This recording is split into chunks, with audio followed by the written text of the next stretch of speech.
Hi, folks. This is Mark by Mark A. Foster, Ph.D. for the Maoist-Third Worldist Collective.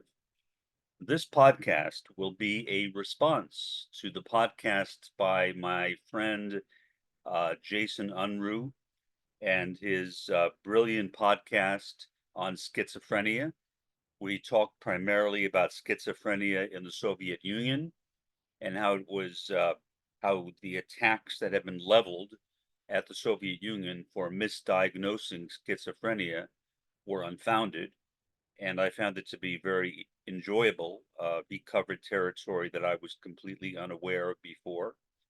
Um, and it has a special interest for me, and you will find out why in just a moment. Uh, I have my glasses over here because briefly I will put them on so I can read something to you. Let me tell you basically what I will be doing in this podcast. Um, when I was diagnosed for the first time, I believe it was in 1962. That's the best guess I can come up with. Um, my parents took me to a series of different psychiatrists, as I recall. My memory on that is a bit foggy. I remember I was in one group therapy, and ultimately I ended up under the care of the late Dr. Charles Rabbiter.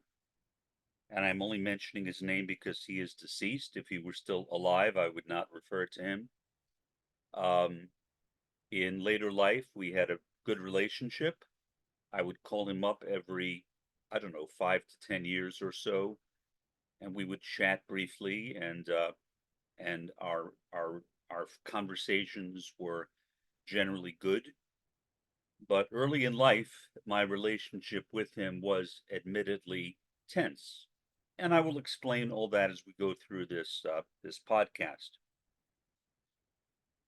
In the 1930s through the ends of the 1970s, under the influence of Freudianism, autism was regarded as schizophrenia, simply stated.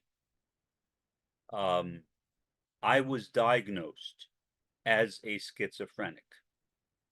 Now, was I a schizophrenic? No, at least not by the modern definition. In fact, the diagnosis I was given no longer exists. Let me read for you right now that diagnosis. And so, excuse me for a second while I put my glasses on, because I'm going to switch over over to my Adobe Acrobat Reader and read you what I have here. This is from the DSM-1, published in 1952, the first edition of the DSM-1, but the text is the same as an earlier diagnostic manual, which was published in the 1930s, and it is also the same as the DSM-2, which was the successor to this particular thing that I'm going to read. The current edition of the DSM is called the DSM-5-TR, and that is entirely different. Uh, the whole concept of autism has been dramatically transformed. So now it's called ASD, or autism spectrum disorder. But back when I was diagnosed in the early 1960s, that is not how autism was understood. So this is precisely the diagnosis that I received, and I will read it for you verbatim. Schizophrenic reaction, childhood type. That was my diagnosis. Here will be defined those schizophrenic reactions occurring before puberty. The clinical picture may differ from schizophrenic reactions occurring at other age periods because of the immaturity and plasticity of the patient at the time of the onset of the reaction. Psychotic reactions in children manifesting primarily autism. I'll read that again. Manifesting primarily autism will be classified here.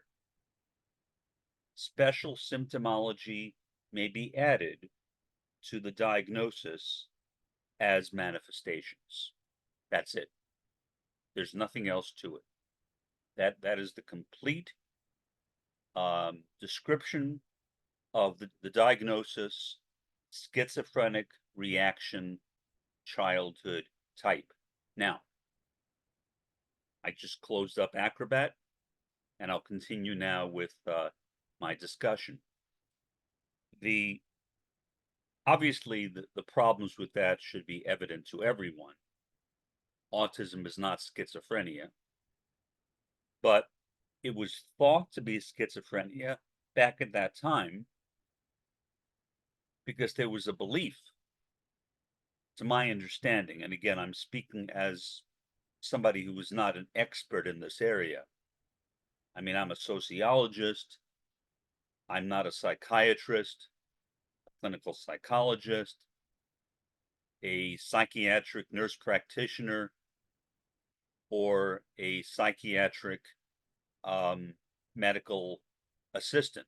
So I don't fall into any of those categories.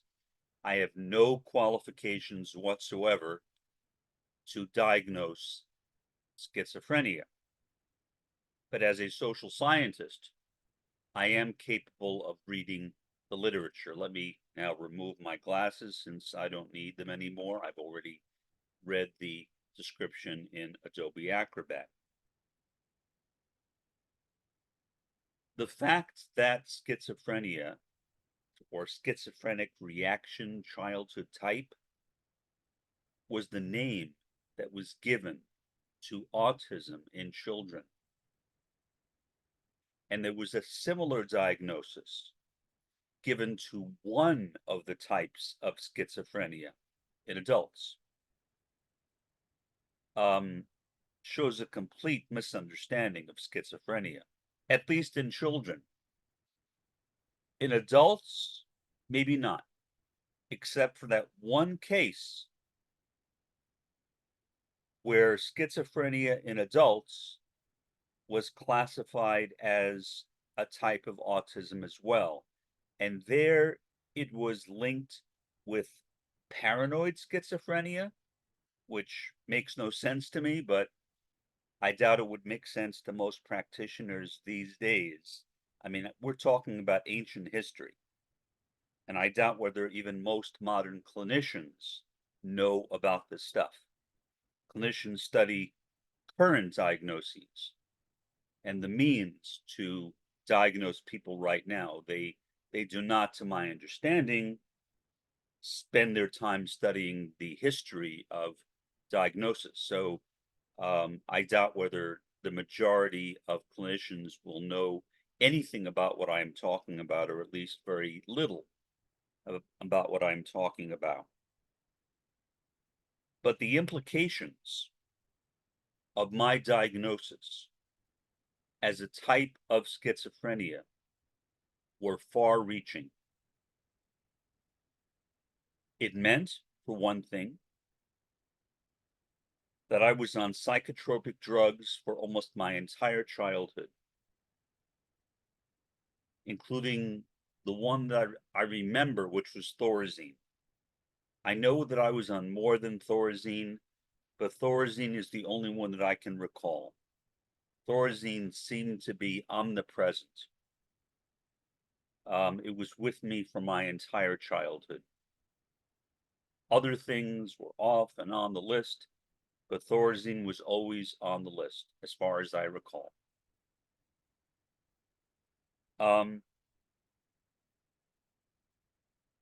In addition to being under psychotropic drugs, at the age of 11, I was committed to a state hospital, which is a state psychiatric hospital, for about 2.5 months, as I recall. And while in that state hospital, I I received a battery of, I believe, 12 ECTs, electroconvulsive therapies, commonly known as electric shock treatments. I remember part of those events, part of them, not all of them. For example, I recall being walked from my ward to the room where the shock treatments were administered. I know that the person who walked me there was a guy named Mr. Jackson. And I would be dressed up with these wires attached to my head. I would be knocked out with some kind of a sedative. And then the shock treatment would be administered. I only recall the second part of my walk back from that room to my ward. Only the second part. The first part is still in a fog. I guess I'm still amnesiac about the first part.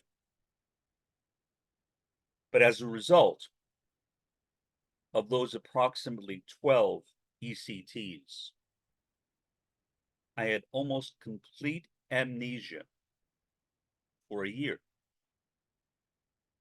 Was that universal? No. But it was common. It was common. I remembered my parents. I did not remember my sister. I did not remember where I lived. I forgot how to read and write. I forgot how to do basic mathematics. And so I had a tutor, or tutors, I'm not sure, maybe more than one tutor, who got me to a point where I relearned how to read and write and to do math. It was a truly horrifying experience, being separated from my family at that early age, being visited by my family, by my parents, once a week, as I recall. Now, Mr. Jackson, the guy who walked me to and from the room where the ECTs were being given, always treated me well, but not others, or not many others. He would commonly hit them with his belt.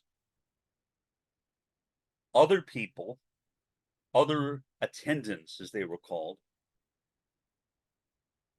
would hit other people who were patients, children. These were all children around my age, around 11, with belts as well.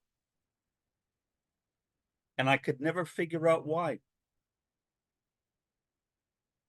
I never saw anything that they were doing that was bad. I tried to figure it out when I was there. I've always been a very careful observer. And I wanted to understand why these children were being abused by the attendants. One time,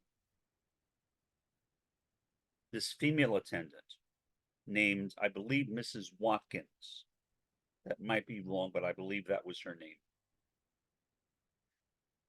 She hit me very, very hard with a belt. I told my parents what she had done. My father went to Mrs. Watkins and said, I remember it as if it was yesterday. If you ever hit my son with a belt again, I will meet you downstairs in the alley. The implication was clear. He would beat the living hell out of her. And he would have done that. I'm sure he would have gotten into trouble, but he would have done that. At that time, I got along well with my father. For some reason, when I reached my teen years, my relationship with my father totally deteriorated, and he became abusive toward me throughout my childhood. I don't know why. Late in my father's life, that problem was repaired, and we began to get along again, but I don't understand why he was so hostile toward me. I never did anything to him. But regardless, he defended me against Mrs. Watkins. During the remainder of my stay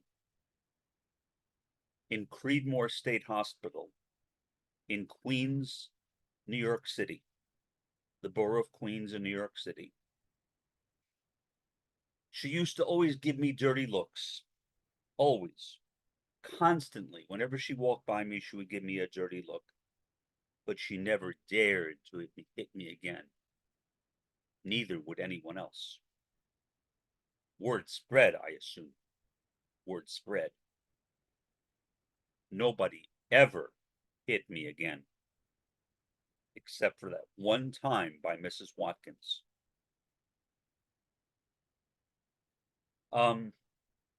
Periodically, while I was in Creedmoor, I would be sent to see a psychiatrist. One time I recall, the psychiatrist said to me that I was doing better. I still to this day have no idea what that means. Doing better in what? I don't think I was doing bad in the first place. I mean, I was an autistic kid. I wasn't doing badly, other than my being an autistic. And I was still an autistic. But he said, if you were still doing as well as you are before the holidays, I guess he meant Christmas and New Year's, whatever, then we will release you.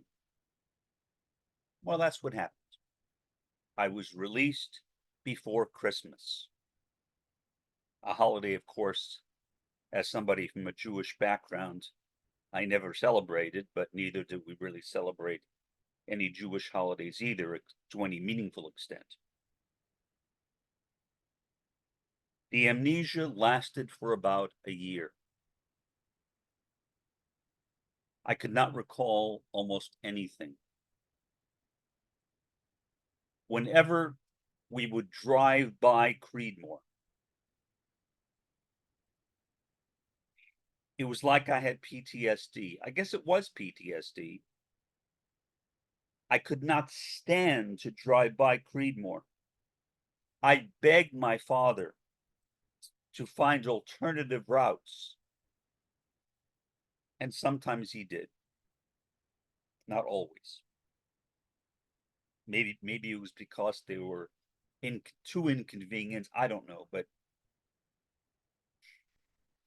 whenever we would pass by Creedmoor, I would bend down in the car so I wouldn't have to see it. It was terrifying to me to simply see that building. It brought back all the memories. And I never should have been there in the first place. I did not have schizophrenia, although that's what my condition was called. Schizophrenic reaction childhood type. I had no schizophrenic reaction. I was not delusional. I assume that's what schizophrenia meant. So I still assume that. But I guess not. I think that they believed that because autistics were not engaged with the world as much as most kids, that we were living in our heads. I know I did. I did not want to engage with other kids. Partially that was because when I did, they would beat me up. I was literally beaten up practically every school day of my childhood by other kids. Usually it was walking home from school. Usually. Sometimes it was walking to school.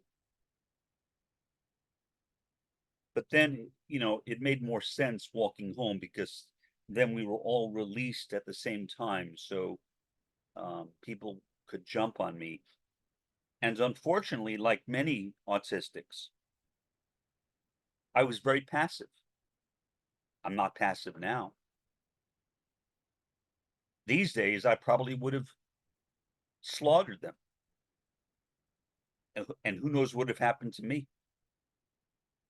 I can understand. I'm not saying I agree with, but I can understand why kids who are bullied and beaten up by other kids become mass murderers. Not to say I agree with it. Obviously, I don't agree with it. Can I understand it? Of course I can understand it. Why? Because I probably would have become one too if I were not so passive as an autistic. Most likely. I mean, I wanted to kill them. It was very, very tragic. It was the worst time of my life. Literally the worst time of my life. I mean, I've had other periods as an autistic where I've been treated badly. Even a year ago when this person who lives not too far from me in a neighboring town threatened to strangle me for reasons that I cannot figure out. And I have stayed away from activities connected with that particular organization for the most part since then, even though he himself does not attend meetings in that organization anymore. The trauma was so great. I just do not want to go back. Maybe that will change at some time. I don't know. But getting back to the subject, after I got home from Creedmoor, I again began seeing Charles Rabiner, my psychiatrist. He would constantly threaten me that if I did not change my behavior, I thought, what behavior? Well, in retrospect, I can understand it. I was an autistic. I am an autistic. I guess that's the behavior that he would send me back to Creedmoor. So I stopped telling him anything. I just shut up. I wouldn't tell him a thing. And my mother,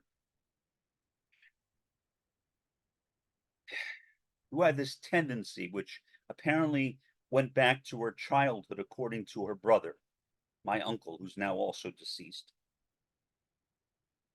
of dividing the world into angels and demons. You were either an angel or you were a demon. I was a demon. My psychiatrist was an angel. My uncle Ralph, my mother's brother, was also an angel.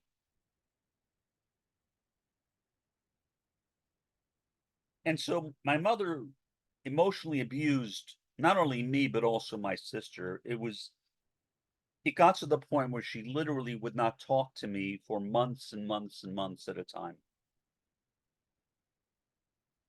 And I said to her at one point,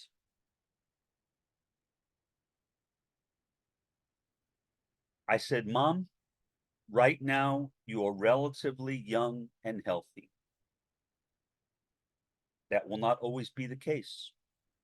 Someday you will be old and feeble, and you will never see me again. I think she forgot that, but I didn't. I didn't. Now, did I fully live up to that promise? No, I would visit her a couple of times a year. Oh, but only a couple of times a year, in spite of pleas from various individuals whom I will not name, that I spend more time there. I would not do it.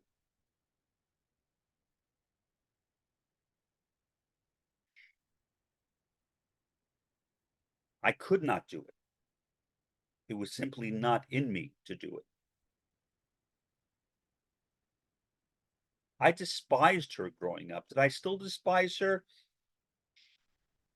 Not quite. Not quite, but close. Did I like her? No. I never liked her again. I never liked her again. The torment was too much. When my father would beat me up, she promised me, she said, the next time he does that, we will leave. There were many next times, and we never left. We never left. Why? She later told me that she didn't know how we would live financially alone without my father. I did not respond to that. What I should have said, though, is, Mom, the first question you ask when your son is being beaten up, like my father is beating me up, is not how do I support myself financially, but it's how do I protect my son? But I never said that. I never said that. Do I feel that even now? Absolutely. We should have left him. Today, my father would be in prison because K through 12 teachers are to varying degrees taught to recognize the signs of physical abuse. And I think they would have sent me to a guidance counselor. Plus, I'm sure I would have known about the laws on child abuse. And I would have gone to a guidance counselor by myself. And my father would have been sent to prison. I don't know for how long, 10, 20 years. That's just a guess. Maybe not that long. I don't know. First offense, maybe not. Maybe 2, 3 years. But what I did is I spent as little time as I could at home. I spent much of my time in Manhattan. The rest of my time I spent with my friends in the area. Some lived in New York City. The rest lived on Long Island. My parents would never see me. I became the absent child, which is exactly what I wanted. Once my mother asked me, "Are you coming home for dinner?" And I said, "I don't know. I don't know." And she said, "Well, how do I know whether to make a meal for you?" And I said, "I guess you don't. My suggestion is don't make a meal for me. Assume, assume that I will not be home." That is the tragedy of autism. I've known a lot of other people of my age, roughly, who had the same diagnosis as me, schizophrenic reaction childhood type, which is or was autism, the name for autism. Obviously, that name is no longer in the manual. It's been removed.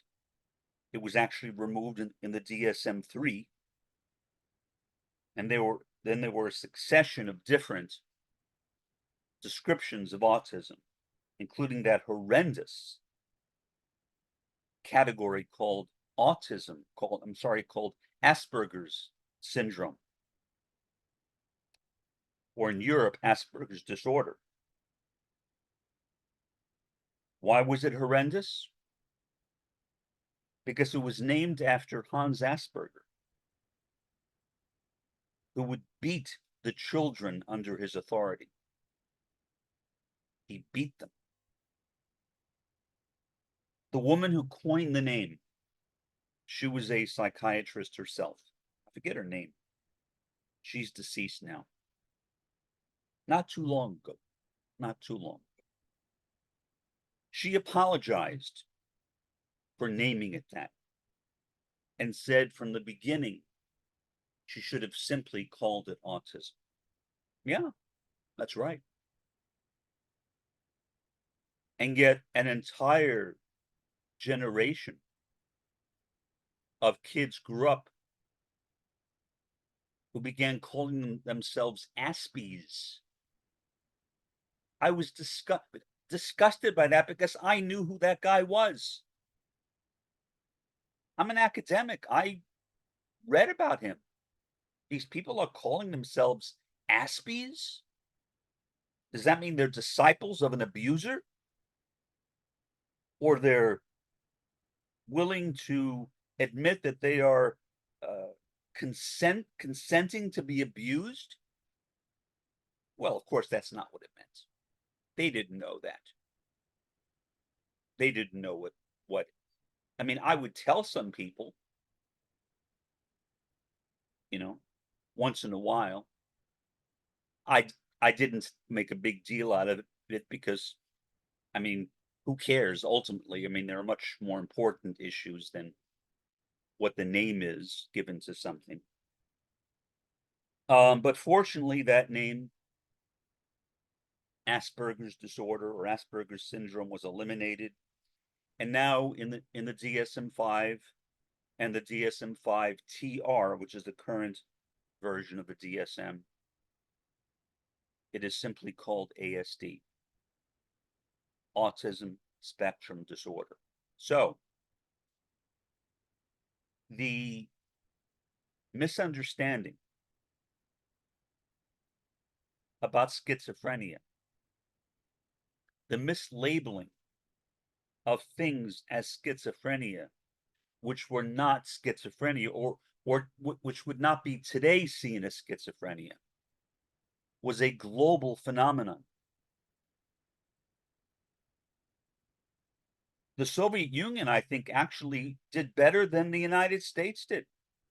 At least they named something as schizophrenia, which was closer to what today would be called schizophrenia. Now, we did too, of course, for adults, because there were different types of schizophrenia.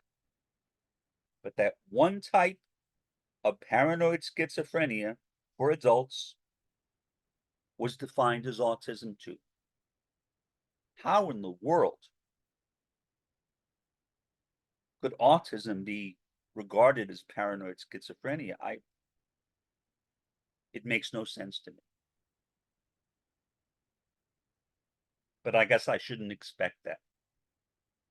So again, the purpose of my doing this podcast is to praise Jason, to thank Jason for doing his podcast on misunderstandings connected with the diagnosis of schizophrenia in the former Soviet Union.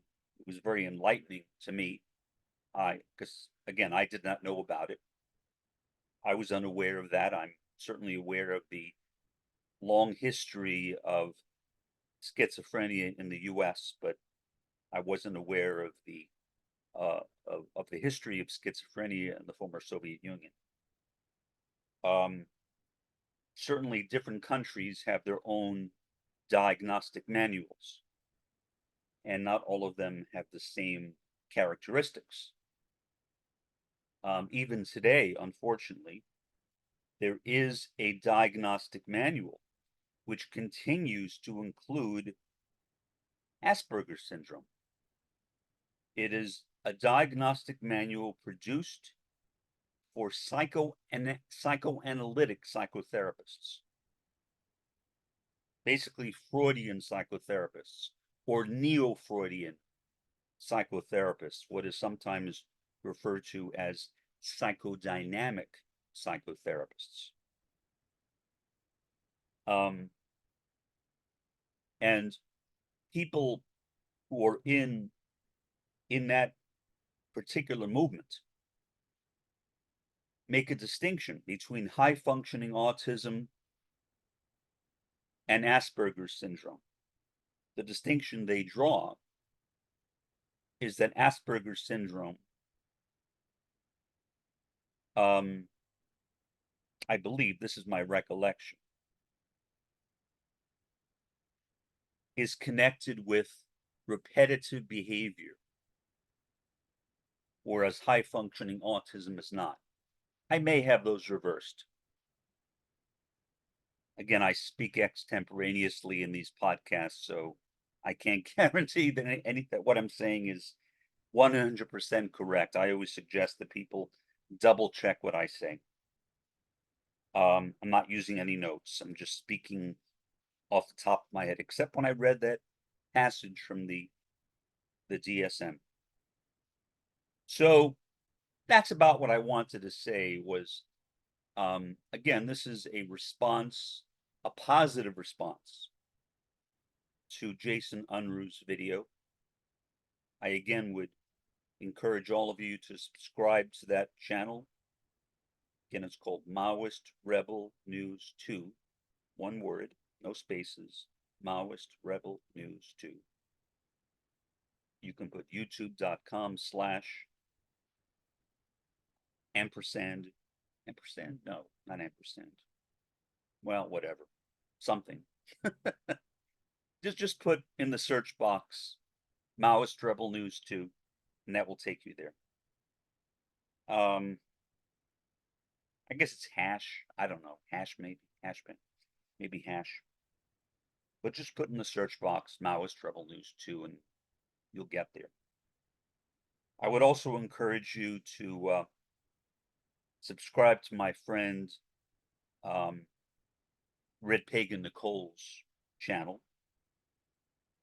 Her channel is Red Pagan, one word, Red Pagan, second word, corner. So if you put in the search box Red Pagan, one word, space, corner, that'll take you to a link to her channel. And they are good friends of mine online. I love both of them dearly, and I wish nothing but the best for them. They are great communists and great human beings as well. They are both great human beings. I love them like a brother. I love them like a brother. I am their brother.